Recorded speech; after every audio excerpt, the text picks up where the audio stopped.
के क्षेत्र में पिछले 24 घंटे में मध्य प्रदेश के अंदर 19 नए प्रकरण आए हैं, जबकि 25 लोग ठीक होकर अपने अपने घरों की ओर, अपने अपने गंतव्य की ओर गए।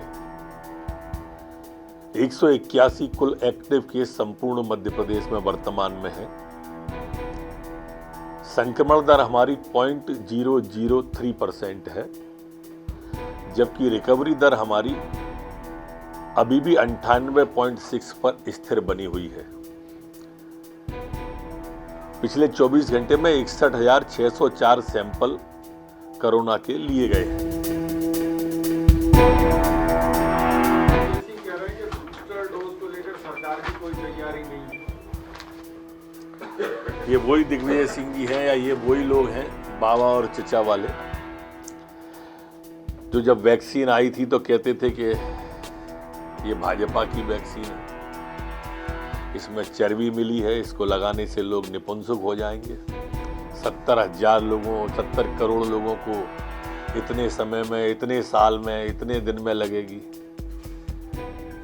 भारत का मान सम्मान बढ़ाने की जगह इन्होंने वैज्ञानिकों पर सवाल उठा दिए थे, प्रधानमंत्री पर सवाल उठाए थे।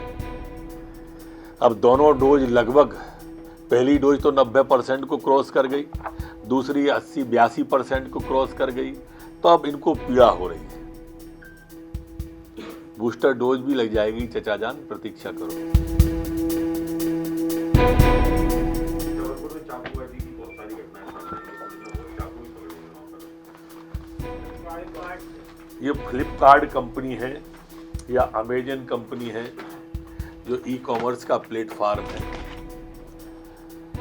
हमने जबलपुर में तो वर्तमान में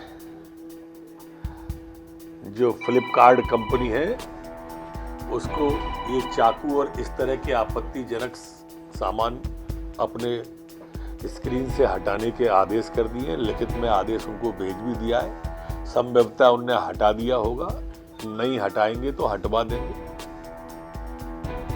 और संपूर्ण प्रदेश में अब मैं इस तरह की घातक चीजें, चाहे वो नशे से जुड़ी हुई हो, चाहे हथियार से जुड़ी हुई हो, अमेजन कंपनी हो या फ्लिपकार्ट कंपनी हो, इन सबको मैं आग्रह कर रहा हूं कि ये अपने अपने स्क्रीन से हटा दें, अन्यथा फिर हम अगली दिशा के बारे में सोचेंगे।